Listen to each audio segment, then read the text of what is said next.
So this morning, not this coming week, but the following week, I'll be giving I think a 3 or 4 day retreat called Opening the Heart, Clearing the Mind, and I'm going to be using something from what's called the mind training tradition within Buddhism.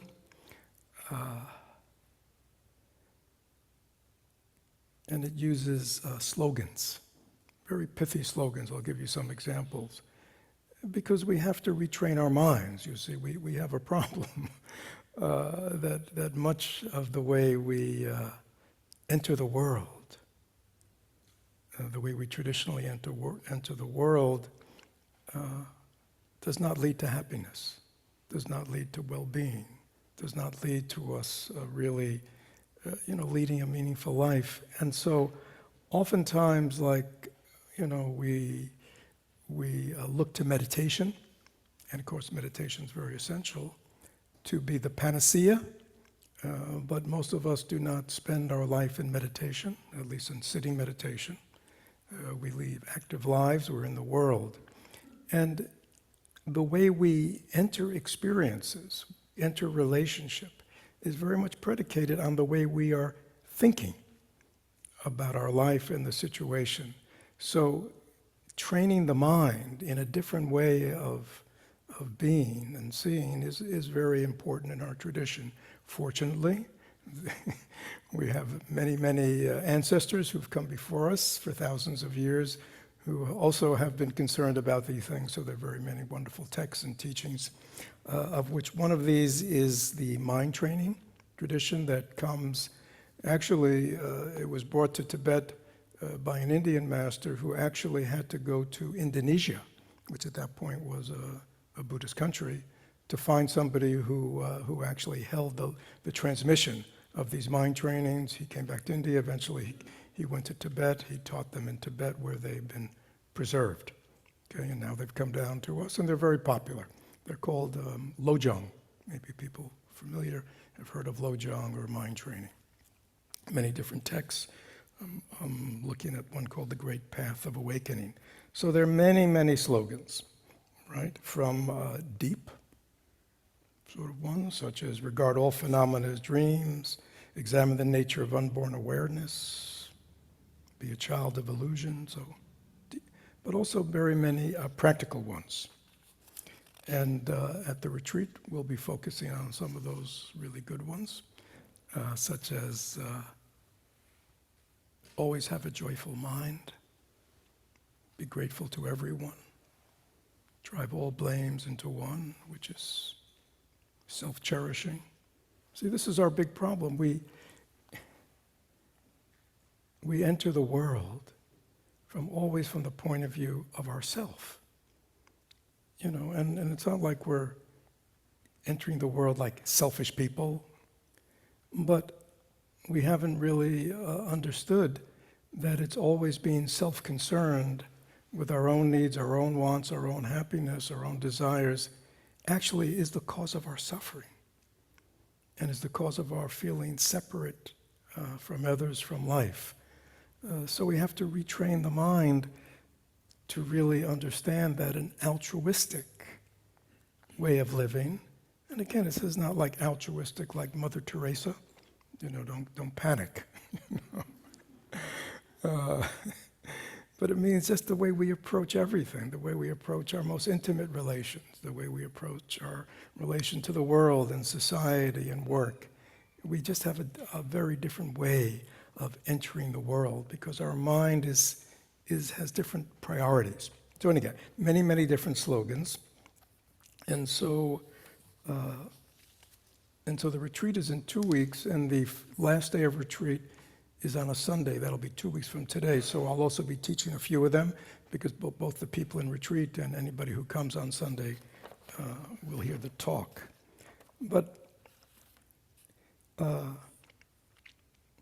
so the slogans need commentaries, because without commentaries, we have no idea what they're talking about. So fortunately, there are many commentaries by great teachers explaining things, such as I wanted to focus today on slogan 52, right? And it's translated in different ways, such as, don't make mistakes. Sounds simple. But like, in the context of what? You know? Or don't misinterpret. That's another translation of it. Well, you know, what does that mean? Don't misinterpret what? Or another way they talk about it is avoid misunderstanding. But again, misunderstanding what? You see what I'm saying? So we need these commentaries to kind of give us a sense of what the teacher was talking about that might have been obvious to the people at the time. So usually this slogan 52, about don't make mistakes, don't misinterpret, avoid misunderstanding, looks at sort of 6 aspects of the mind and life where we're being cautioned, be careful. Because we might be misinterpreting things that are very essential. Now again, this is all predicated on that we are somebody who wants to change, right? You know, that we are somebody who wants to lead a more altruistic life, lead a more spiritual life, you know, suffer less, be happier, be more open-hearted, be more at ease. So it's predicated that the reader sort of has that intention. And you know, it just may be for some just a beginning intention, like the sprout is small, the seedling is small, or it may be a larger. But it's guidance for people like us. There's an expression that says, when we enter the path, we have topsy-turvy minds. In other words, we have things backwards. We don't see clearly. But again, you know, if you've always seen things blurry, you don't know that that's not the way things are, right? It's only when, you know, they give you glasses, right? You know, all of a sudden you go, wow, right? I never knew that things could be so clear. I'm sure we've all had that experience. Or for people, as they get older, have trouble hearing. So then somebody gives them a hearing aid, and all of a sudden they go, oh, that's what the world is doing. So it's like that, you see. We don't know what we don't know, so to speak.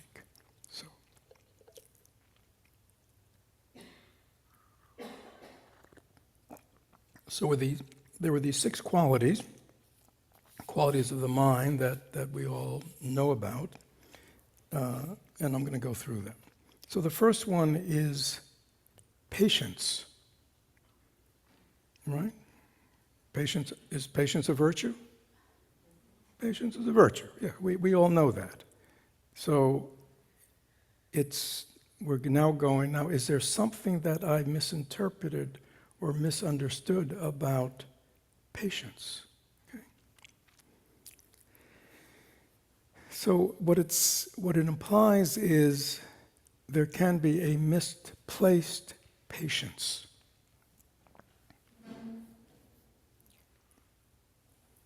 Such as we are very patient with all the difficulties of our worldly life, right? All of us have dealt with all kinds of hardships in life, in just, living in a family, raising a family, having a good relationship, earning a living, all these kinds of things, having a healthy body, all kinds of things, we have run into difficulties. And yet we are what? Patient with them, right? Many people, school, work, run into all kinds of difficulty, challenges, long hours, and yet we are patient with that. True? We've learned to be patient with lots of worldly things, which is good. Now, when we come to our spiritual life, Like we sit down, we have a little discomfort in our knees. Are we patient? No. Little ache, little pain? No. It's not coming to me right away. I'm not an expert in meditation. Impatient. Thoughts are still coming. I'm still restless. Ooh, can't do this. Or this is not for me. Or, right? You see, impatient with our spiritual life. Impatient with the things we're doing to change and transform. And yet, so patient with these worldly challenges. So that's what they mean, that we have it backwards. Right? No, it doesn't mean we shouldn't be patient with the things that happen in life, but oftentimes the things that happen in life and the things that we run into ultimately are not leading us to any kind of meaningful and satisfactory way. But hopefully, in developing, in Buddhism, to have a spiritual life has to do with an inner life.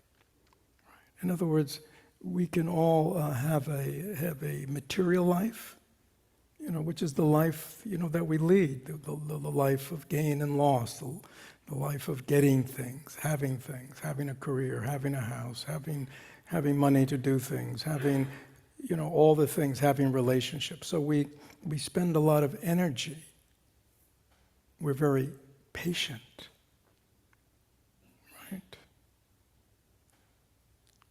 I talk to young people in these days, finding the right one, you have to be patient.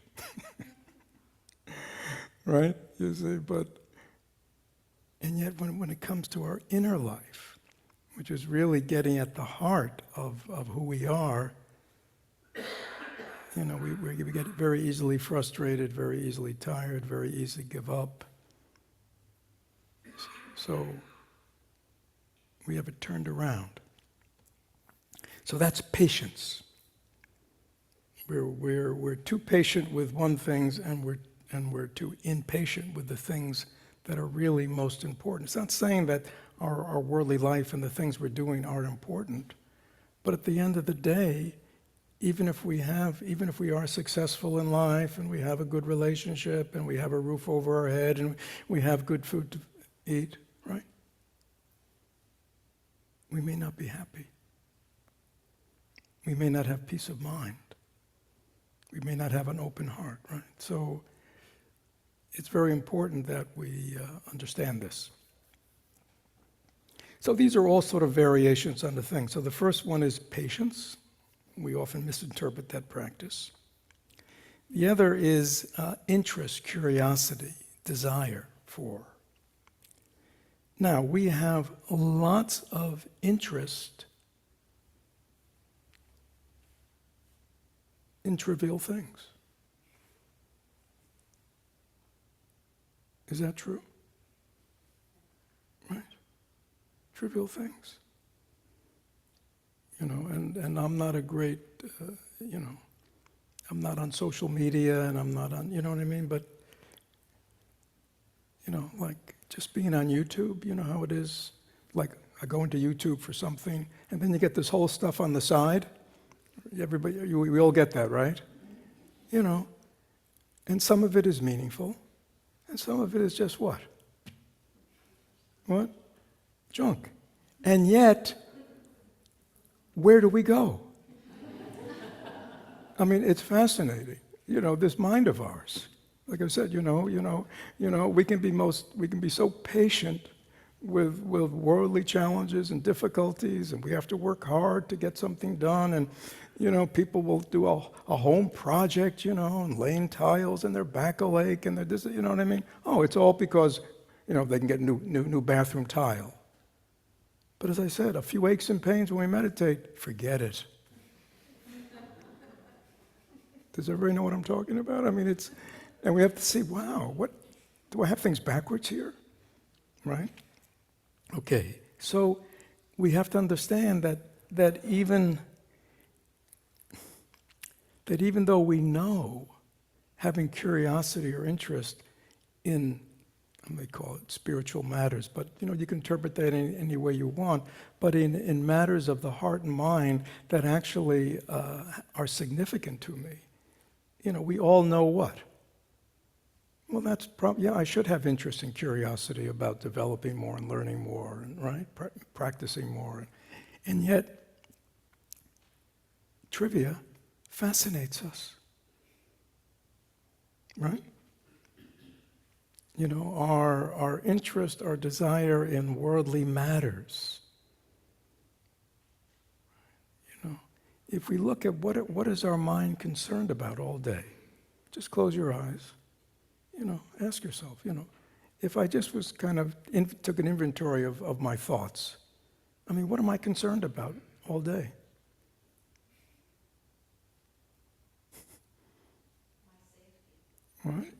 Right, but when you think about that, what does that look like? You see, what's going on all day? We're not walking going, I'm concerned about my safety, I'm concerned about my safety. What are we thinking about? Money. But again, what does that mean? More.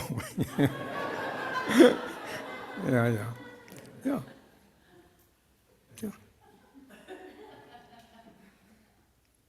What else are we thinking about? Yeah, we're thinking about nonsense. What? Physical pain. But we're also just thinking about stuff we hear in the news, right? People are just thinking about that all day, or they're thinking about this person and what they're doing, or what you like or what you don't like, or what you like about this one and what you don't like about this one, or the drama of this one or the drama of that one, right? Or the drama that you saw in the movie last night, or isn't that what our mind is interested in? Just close your eyes and ask yourself, what? Where is my interest? Am I really interested in transforming my heart?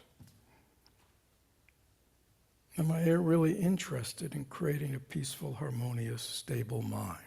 Is that really an interest of mine? Because if I took an inventory of what's going on in my mind all day, that seems to be the last thing I'm interested in.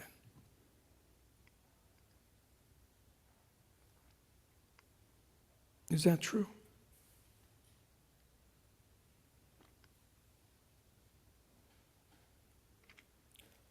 So you can begin to see how these slogans are working, right? They're meant to, do I have things backwards?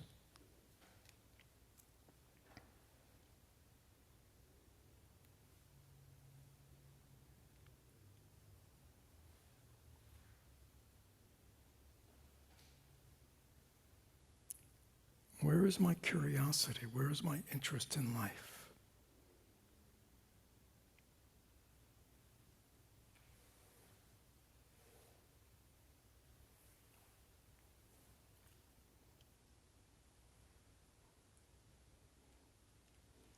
The next one is about sort of what excites me, and also it's also, what do I enjoy? So ask yourself, what is it, when I go through my life, what is it that I get excited about? What is it that I enjoy in my life?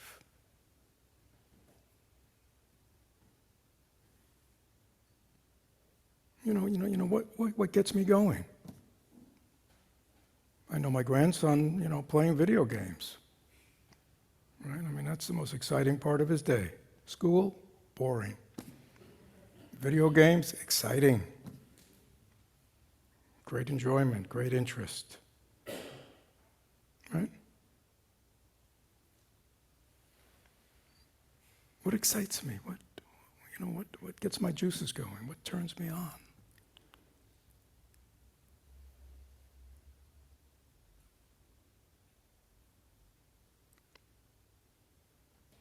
Anybody want to just shout it out? What? Plants. Get all excited by oh, no.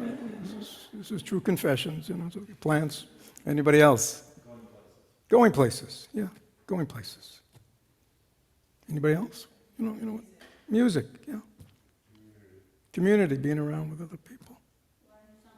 Learning something new. Feeling love. What? Feeling love. Feeling Love. feeling loved? Love, yes. Oh, yeah. Good. Watching loved ones succeed. Watching loved ones succeed gives us pleasure and enjoyment.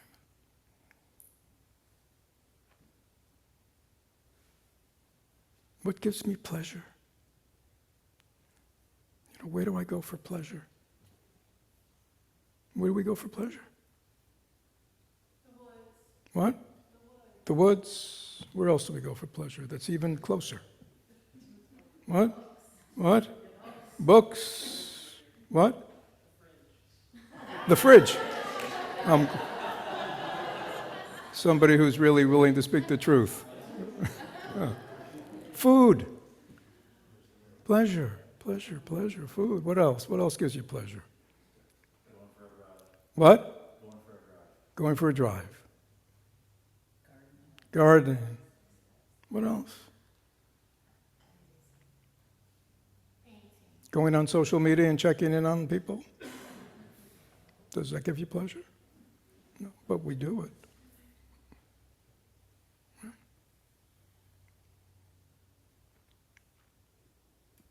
Carol said sex. Sex? Pleasure, yeah. So lots of pleasures in this worldly life, right? Lots of things for us to enjoy in this worldly life. Lots of things to get excited and stimulated about in this worldly life.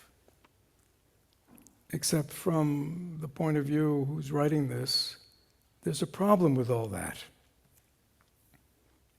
And the problem with all that is what?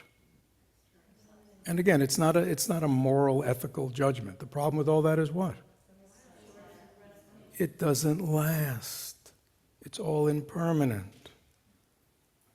Right? The pleasure lasts pretty much only as long as you're in the experience. Right? That's the bummer. Do you see? In Buddhism they talk about, honey on a razor blade, right? It's you lick, yes, I know it's strong. But this is the way the ancients, they kind of, yeah, it's like, or honey on a knife, right? You lick it, you lick the honey off, and the first thing is what? Delicious. Except you don't realize you're getting cut, right? Or like the moth, these kind of examples. The moth, right? Summer night, outside, lights, the moth, candles. The moth can't what? It cannot stay away from the light. And if it's a candle, eventually it will what? You'll hear that little burn. That's like us. We can't stay away from the attraction, even if we know it's not going to give me what I want. And sometimes it gives me what I don't want. Right? Is that true? Just close your eyes. Is that true? See, this is not dogma. We have to kind of go, is that true?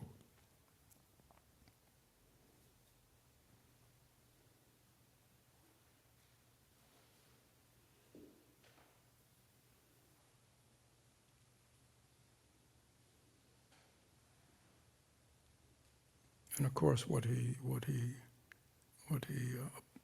opposes to this is, do we take enjoyment in our spiritual life?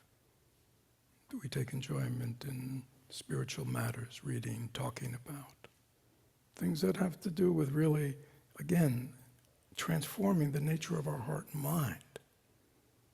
Whatever that means to you. Is it, to be a Buddhist, to have this kind of inclination.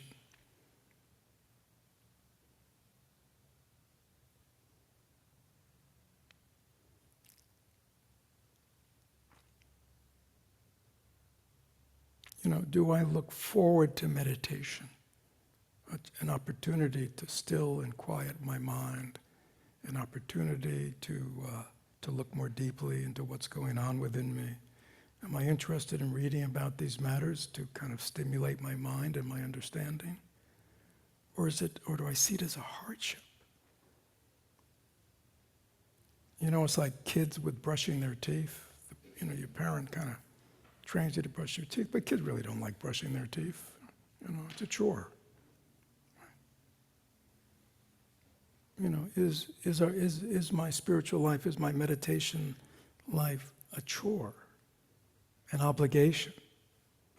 Like something I do because I know it's good for me, but there's no excitement, there's no interest, there's no joy in it. I really don't understand or reflect why this is meaningful to me.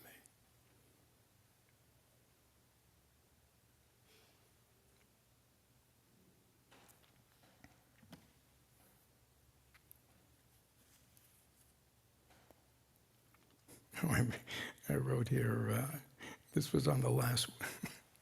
Don't take this personally, but this is, this was like, excitement and interest in worldly matters. You've heard the expression, bucket list. A lot of people get excited by their bucket list, right? And especially when you get older and people retire, they say their purpose in life is what? What? Check off their bucket list. Right? And yet, at the end of all that, you spend all this money, all this energy, all this time to do all these things, see all these places. You've completed your bucket list. Then what? You see? You kick the bucket. Well said. You kick, for those at home, you kick the bucket. Yeah.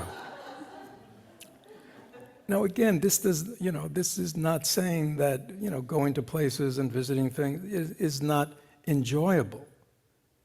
But you see, this is about, is this what turns me on? Is this where I spend my time and energy? Because at the end of the day, we can have lots of experiences. But, anybody ever here have a good experience in their life?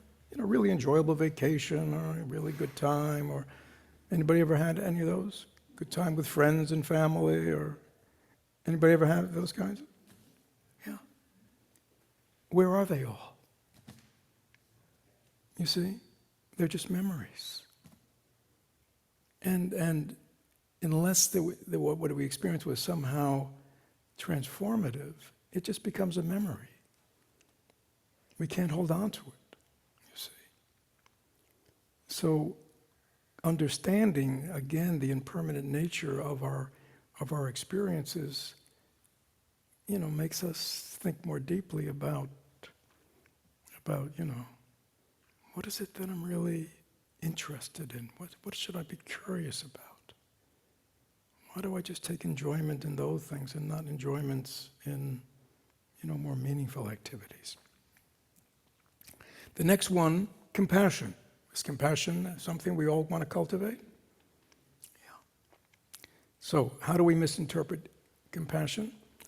Well, one of the most obvious ways is we only feel compassion for those who we feel are worthy of our compassion.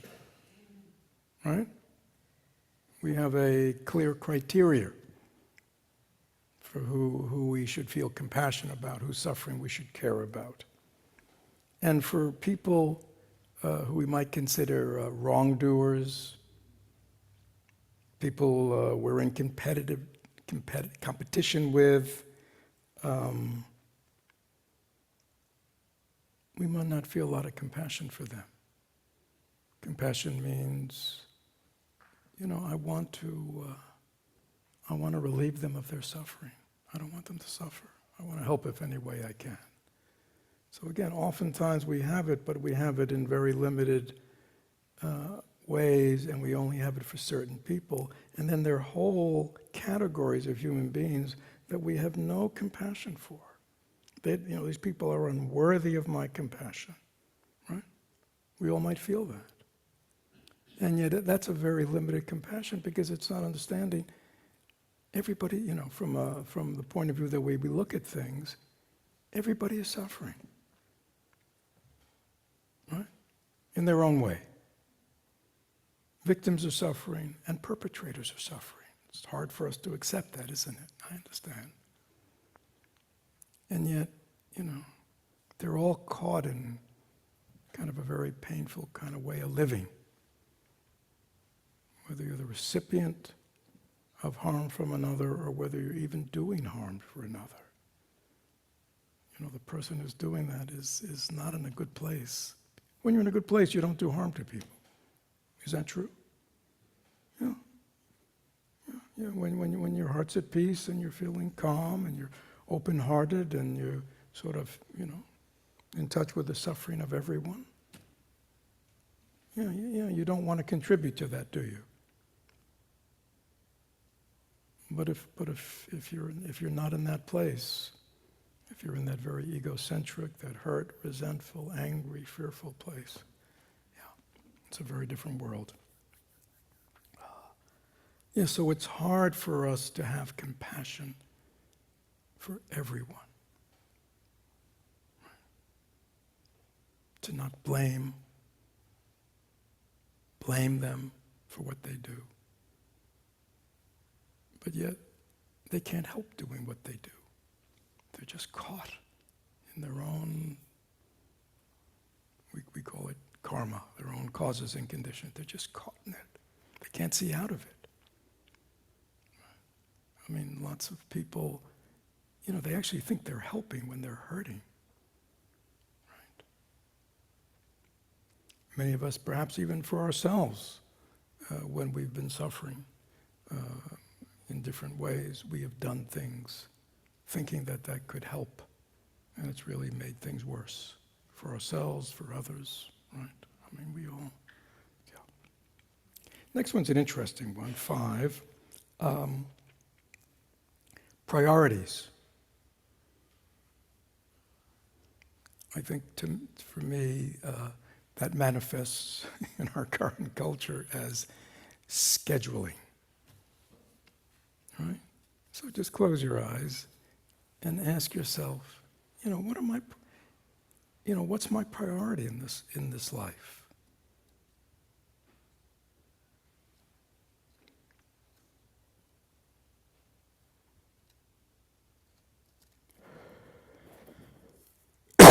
Excuse me.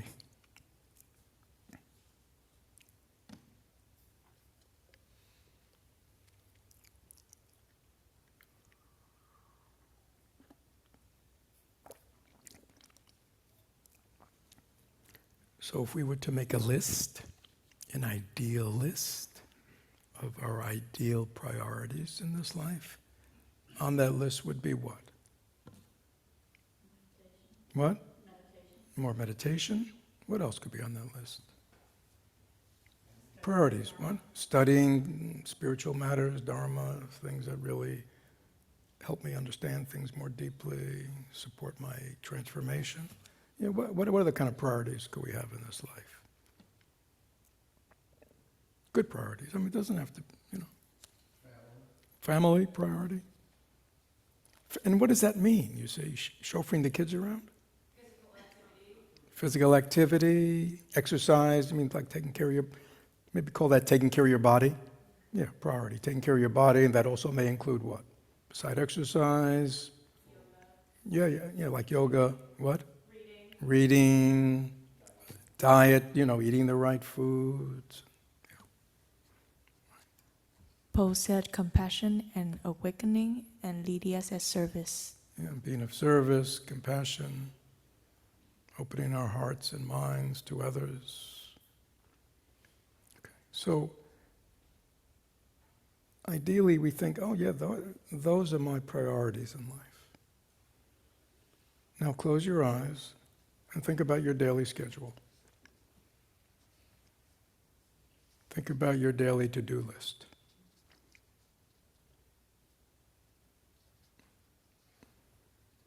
Does that reflect your priorities?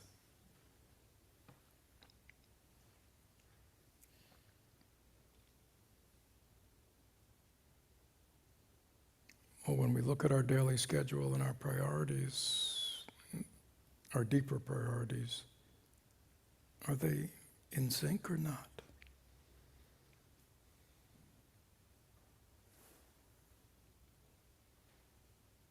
I say these are my priorities, these are really the most important thing, but where, what am I doing all day? Where am I putting my focus? Where am I putting my attention? Where am I putting this mind? Am I putting it in things that really manifest what I say, or I know, we know our priorities.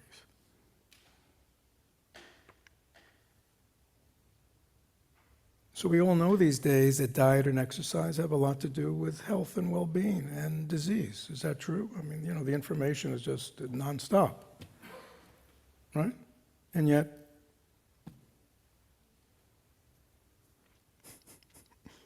do we like saying no to ourselves?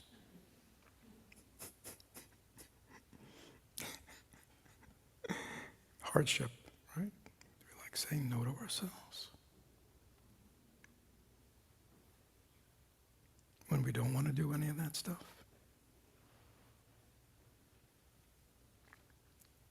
Even though we know, if we step back, that should be a priority. Taking care of my body, taking care of my health, getting good exercise, eating right, sleeping right? Should be a priority. And yet we find it very hard to do that. Perhaps that's another, maybe that would go back to patience. We're very patient with our bad habits. Have you noticed that? How patient we are with our bad habits? I mean, we are just the epitome of acceptance of all our bad habits.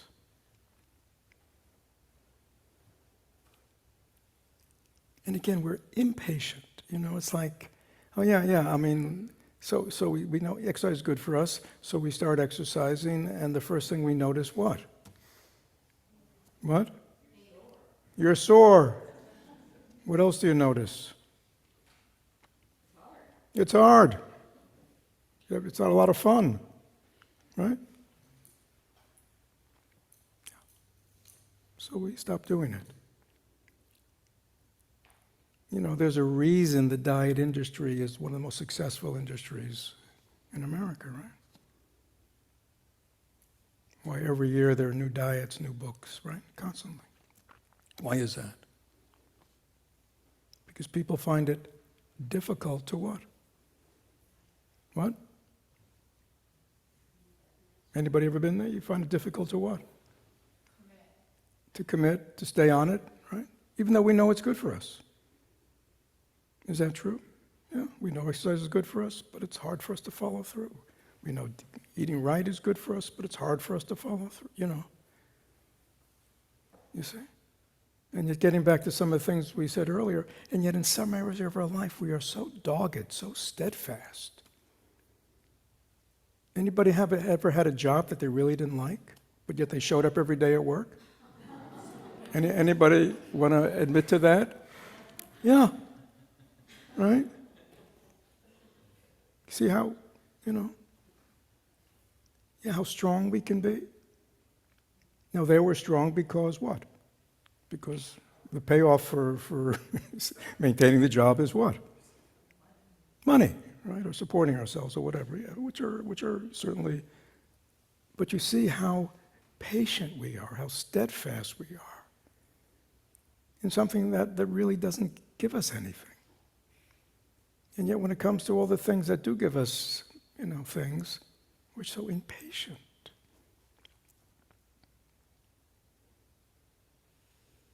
You know, it's very, I mean, so many people say, you know, I just cannot establish a daily meditation practice. It's so hard. Anybody ever hear that conversation inside yourself? Yeah. I mean, it's right. I mean, you know, put it in your day planner, 7 a.m. meditation, and do it. You know, or whenever it is, just there it is. Right? I mean, how hard is that? But you know what? Look at all the things that get in the way. If you've ever thought to yourself, yeah, I really need to have a daily meditation practice. And yet, you know, people say, but everything else gets in the way. I'm so busy. I mean, you don't have 10, 15 minutes to sit down and just quiet your mind? Do something that's good for you, to make your day better. I mean, do you understand what I'm saying? I'm not doing this to be judgmental, but if we listen to this inner dialogue and all these rationalizations, everything is mixed up, you see.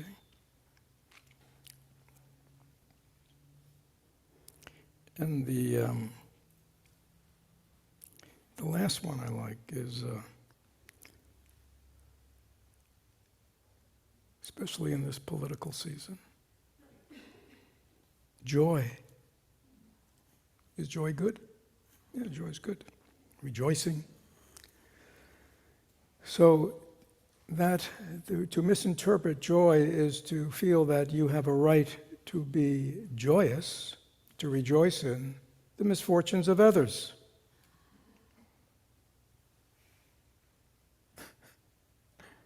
Right? I mean, I don't spend a lot of time, I don't watch TV, and I look at the news a little bit, but the way these guys and women talk about each other, right? And they love to catch each other. You know what I mean? There's nothing they like better than to hear that the other politician has made a mistake, right? And everybody on this side is what? Happy. Right? We take joy in the misfortune of others.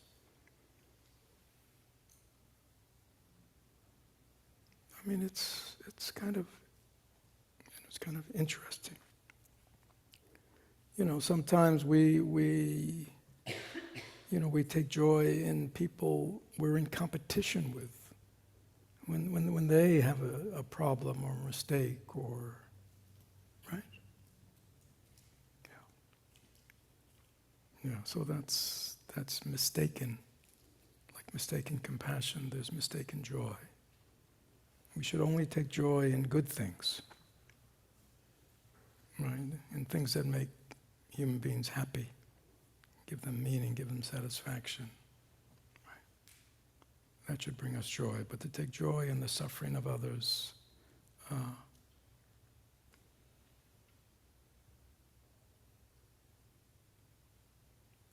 anybody know about the Olympics? You know, the other country, somebody trips or passes, you know. We're happy. Because it allows what? Our team to win. So, not just a little, but it's hard for us. It's hard for us because we're so in competition with each other. Right? And when you're in competition with somebody, if they're thwarted, if they're overlooked, we're happy. Because that means what? Success for me. Yeah. So,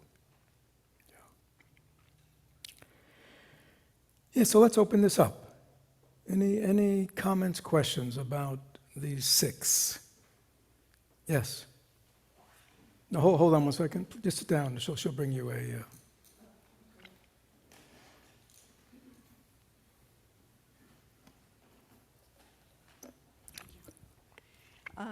Fred, I've listened to some of your Dharma talks, And one of them is about a fool's compassion. About what? Fool's compassion. Idiot compassion, yeah, foolish compassion, yeah. Would you speak to that? Yeah, I mean, that's an interesting one. So, yeah, I think what happens is we often mix up compassion for a kind of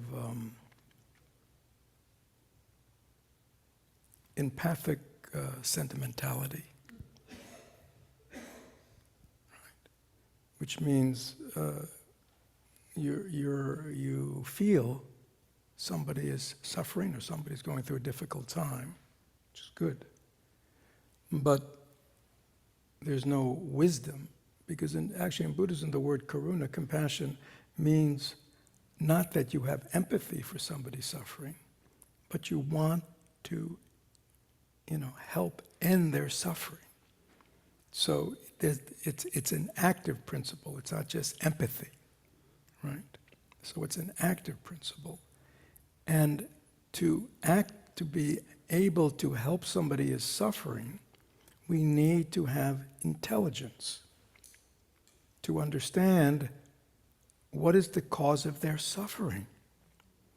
When you understand the cause of their suffering, then you can be more able to help them. See, there's intelligence, because if you're like, and those who've been around, you've heard me say this before, active listening. Everybody know what active listening is? One of the principles of communication, active listening, right? You just let somebody know that you hear them, right? Oh, yeah, and you nod your head, that's too bad, that's terrible, right? Oh, right? Which is a kind of an empathic way of relating to somebody who's going through a difficult time. But what if you hear the same story week after week after week? Right? We might have friends, we might have relatives, we may, sit around at work in the lunchroom, right? I mean, at a certain point, is empathic listening helping them or just maintaining their suffering? Does that make sense? Yeah. I mean, we have lots of things, enabling, we talk about enabling. Somebody has a bad habit, they're doing something that's harmful for themselves or others. Do we support that? Or do we not? So sometimes we may think we're helping somebody, but we're really either not helping them or actually doing harm by maintaining their suffering. So anyhow, there's we have to be careful because somebody might go, well, aren't we supposed to be compassionate people? Well, of course, but we want to end their suffering. We want to be able to skillfully interact with that person or speak to that person in a way that really helps them understand what's the cause of their suffering so they can free themselves. That's what we want, isn't it? Yeah. So again, oftentimes with ourselves, there may be some difficulty or suffering or whatever. When I say suffering, it's like, it doesn't mean, like big. It can be just a day-to-day kind of stuff we get into that causes our hearts to close down or, worry or resentment or anger or fear, all those kinds of things, that they can be little things, jealousy, all those little things. What do we do? How do we handle our own suffering? Do we handle it in an intelligent way? Which means, what is the cause of it? What's causing this to arise within me? Or do we just what? Act out, deny, right? Play games on our phone. In this world today, the capacity to give oneself immediate, short-term distraction that feels involving in the moment is so ubiquitous. It's so easy to access, right? You all know what I'm talking about. It's all so easy that we have to really be on our game to kind of stay with our own experience of what's going on, or to stay with another person and to really reflect, what is the cause of their suffering? And is there some way that I can help them?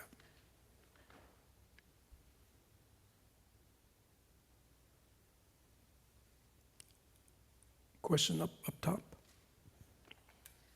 So Paul said, when you talk about really helping to end someone's suffering, it sounds like you have to be a therapist. Well, having spent my career, when I had a career as a therapist, I'm not sure all therapists are really helping people end their suffering. So, but hopefully, if you're in the hands of a good therapist, they are helping. So, no. But that's, yeah, no. We if we think that, the answer to all our problems is, well, you should go into therapy. Well, that'll help the therapeutic world, I'm sure, earn a good living, which is worthy. No. I mean, I'll just speak about Buddhism. The whole purpose of Buddhist teachings is to help people end their own suffering. I mean, that's the purpose of it. That's what the Buddha said. He said, I teach the end of suffering. I want to teach people how to end their suffering by helping them see what's the cause of their suffering, and to help them see that if they eliminate the cause of their suffering and learn other ways of being in this world, which is sort of like what we're talking about today, yeah, they don't have to go to therapy. Now, I'm not, sometimes we need help. So, I'm saying therapeutic interventions are helpful, but no, you do not need a PhD in psychology. We all have a natural intelligence, right? We all have a natural intelligence. One of the best advice, a Buddhist teacher gave me when I first got into this was, watch your mind. Just watch your mind. Now, if you're busy watching everybody else's minds, right? And what everybody else is doing, that's not easy. Watch your mind. Just watch it. You'll see very clearly what's causing you to suffer. You don't need a PhD in psychology. Just watch your mind. Learn to, one of the things about meditation, it teaches us how to be still, how to be quiet, how to let the sediment of agitation settle down. And in that quiet, it's much easier to look and go, yeah, where's this coming from? In me. You see? But as long as we're holding the external world as responsible for what I'm feeling and doing, there's no change there. Why not? Because the only way I'm going to change is if the world changes, which is a task, beyond our ability. But when I understand the cause of my suffering is within me, it's my own wrong thinking. It's my own attachment to certain views or ideas I have about myself or the world. It's my own endless cultivating of stories and thought patterns that only create unhappiness for me, or anger, or resentment, or fear, or worry, right? Where is this coming from? It's coming from me, right? I mean, this is so fundamental if we want to stop suffering and really transform, is to really stop holding the external world, other people, for our mind state, and just holding ourselves responsible, which is a wonderful thing. Because this is the one person that I have some ability to affect. I mean, do we understand that? I mean, changing somebody else's mind, changing somebody else's behavior can sometimes succeed, right? But does it always succeed? Why not? It's a very simple answer. Why not? It's not because you haven't tried, right? Extended lots of effort. Why haven't they changed? They don't want to. Well, they don't want to, but from our point of view, we can't make them. They're not, you know what I mean? I mean, that's the bottom line. So we can, be skillful, we can be compassionate, we can do all the things, but, at the end of the day, they are who they are. They'll do what they'll do. Anybody ever notice that? Yeah. How much good advice have you wasted in this life? Talking to people who just aren't interested. I mean, it's not a failure, but at a certain point, wisdom is like getting it. You know what I'm saying? It's like, oh, I get it. And then we change. We go, yeah. If I just put the amount of energy I put into changing everybody else and making the world and the people in it the way I want, and put that same attention and energy into my own transformation, that would make a difference. I mean, do we understand that? Yeah. Yeah, we can all do that. You don't need a PhD in psychology. I mean, just close your eyes. If there is suffering in your life, and when I'm saying suffering, I'm not saying like, the big stuff. I'm just saying, anger, resentment, worry, fear, sadness, despair, jealousy, all the, the common variety of sufferings. Where are they coming from? Where are they coming from?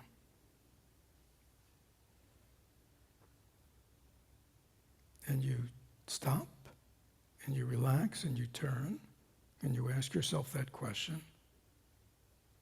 Where is my suffering coming from? Where is my anger, my fear, my resentment, my worries, my sadnesses, my despairs, where is it all coming from?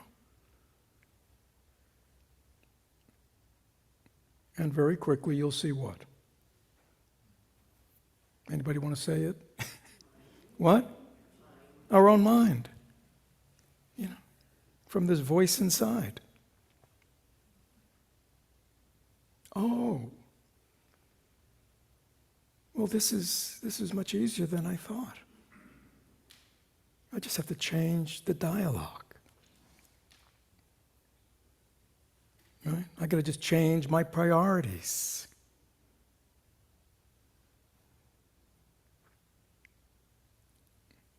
I got to start being impatient with a lot of the things that I'm doing and become more patient for the things that I know are really going to help me in this life. Oh, I get it now. But we have to be willing to, what do they say in the recovery movement about an inventory? What's the expression? Fearless and... Yeah, well, I'll take out the moral, but a fearless inventory, yeah, which means I'm not afraid to look at myself, right? I'm not afraid. I'm willing to take a hard look at myself, a hard look at my behavior, a hard look at my thoughts, a hard look at my emotional life, a hard look, I'm willing to take a hard look at my priorities and what they say they are and what they, I'm willing to take a look at that. Ask yourself right now, are you willing to take a look like that?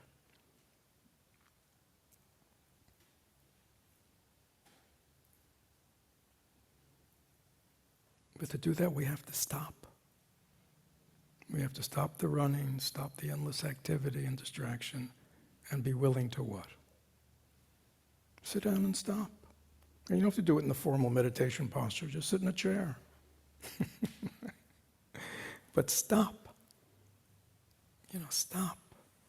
Just, in this culture, we just keep going, right? Right? Day after day after day, run and stimulation, right? It's very hard for us to stop. People come here for retreat. People come here for solitary retreats. People are staying over there now. Many people have lots of insights in themselves just by stopping. As I say, you don't need to, just stop and learn how to turn inward and learn how to ask yourself the right questions and be willing to, accept the answers.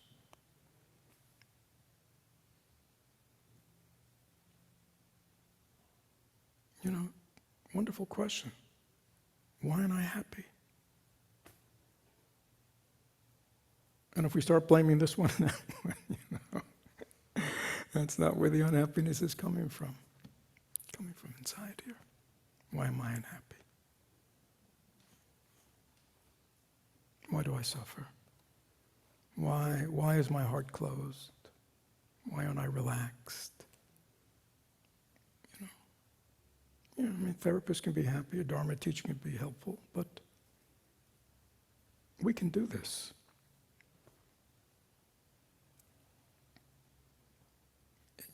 Traditionally in the Buddhist tradition, in many parts of the world, meditation, mindfulness, that was the technology of turning within. That's what we're lacking in our culture. We don't have that technology of how do you turn inward to be present to yourself, you see? We have to come to places like this to learn it, which is good that it's available. But it's just, nobody's telling us, right? About having an inner life and having an inner awareness. It's just what? Do, achieve.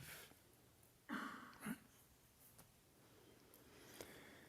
Yeah, so, yes. Vivian said that when we talk about pleasures, it seems that pleasures are something bad, or that thinking about your future in order to give direction to your life and where you want to go is something that is wrong, and that we should only be the present, living day to day without pleasures, or visualizing our future, where I want to get to and be. Yeah. And she disagreed. Good, I'm glad that. she disagrees, because that's not what I said. So I'm glad you disagree with it. I disagree with it too. So if you think Fred just said that, I disagree with him. Yeah. Again, Buddhism has nothing against worldly pleasures, because worldly pleasures are what? Pleasurable. How can you be against pleasurable stuff? All that Buddhism says is, there's a problem. It's transitory. It doesn't last. And to put a lot of your energy in life into seeking pleasure and having pleasurable experiences is just going to produce nothing. Because once the taste wears off, what do? You're back to zero. So you got to start all over again. But to find something inside you that gives you pleasure or something, is different. Again, I'm not talking about directed future planning about your life. Of course, one does that, right? But we spend a lot of time fantasizing. We spend a lot of time worrying about, anticipating, right? The future. That kind of future thinking is either useless, or if it produces anxiety and fear, it's harmful. So it's not, there's nothing wrong with directed thought. Analyzing a problem, coming up with options. Yeah, we have a good mind, right? Use it well. But as 80% of our mind is just, what's it doing all day? You don't have to answer that. So that's what we're talking about. Oh, so there are some children here who want to say something to us. So we'll end here. Thank you, everyone. and we'll see what they're up to.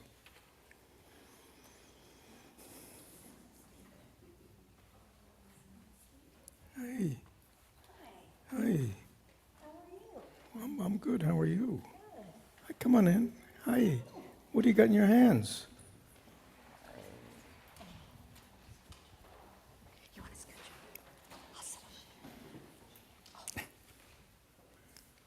So, who wants to? You're going to take over. Morning, everyone. We had a wonderful time today in the family program, and we did all kinds of things, didn't we? You guys want to talk about it? Do you know something we did? What did we do? This is Bria. We waited these, and this is my mad one, and then this is my sad. Oh, so one is what? Sad, and then this one's mad. Yeah, we wrote how we feel when we're angry, and then how we feel when we're happy, and the difference between the two, right? Yeah. And we learned about the Janaka tales. We listened to the Janaka tales about Sheena, the old nun, and the samurai warrior. So look it up. And what else did we do? Did we do pebble meditation? Pebble meditation. Pebble meditation? Can you say what they say? Oh, yeah. And we did pebble meditation, right? Yeah, we did pebble. And everybody got a pebble to take home with them and practice pebble meditation.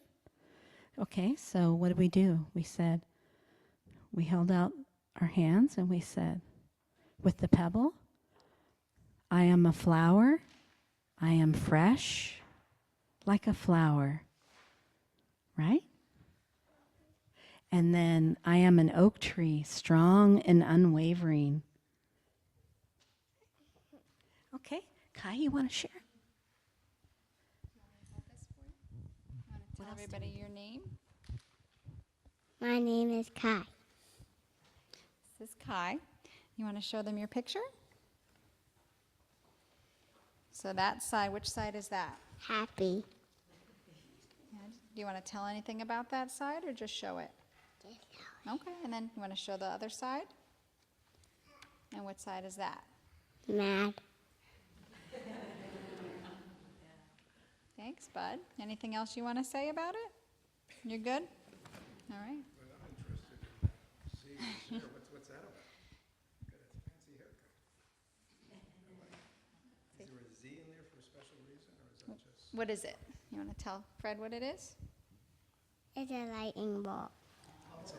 Lightning bolts. Yeah, okay. And what do you happens when you get the lightning bolt in your hair? You want to say?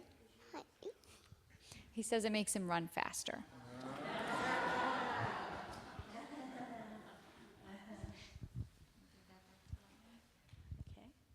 And Michelle Dress did a wonderful presentation of yoga today. And all the kids were really loving it. We did balance exercises and things. So it was a wonderful day. We can just a cappella it today with the You guys ready?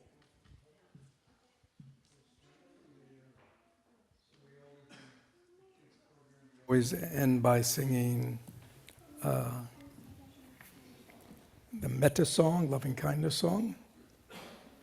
So we will follow our leaders. We're just going to sing it one time, not call So we're just going to sing the metta song to end the beautiful Sunday. And so everybody who knows it, just sing along, and everybody who doesn't know them, do their best to sing along. May I be well, may I be happy, may I be peaceful and at ease. May I have courage, determination, and understanding for all I meet. May I be well, may you be well, may you be happy, may you be peaceful and at ease. May you have courage, determination, and understanding for all you meet. May you be well, and for my friends and teachers and my whole family, may they always meet with success and overcome their difficulties. May they be well, may they be happy, may they be peaceful and at ease. May they have courage, determination, and understanding for all they meet. May they be well, and for all living beings, especially my enemies. May we all be healthy and strong, and may we live in harmony. May we be well, may we be happy, may we be peaceful and at ease. May we have courage, determination, and understanding for all we meet. May we be well, may we be well. Thank you, Children's Program. And so this will bring our morning till an end. For those live in the hall, please join us for tea downstairs right afterwards. Get a chance we can talk to each other more informally. And for those online who want to be, come back in 5 minutes. Keep your line open. Come back in 5 minutes, and you'll be put in small groups to talk with other people about, today's talk, whatever you want to talk about.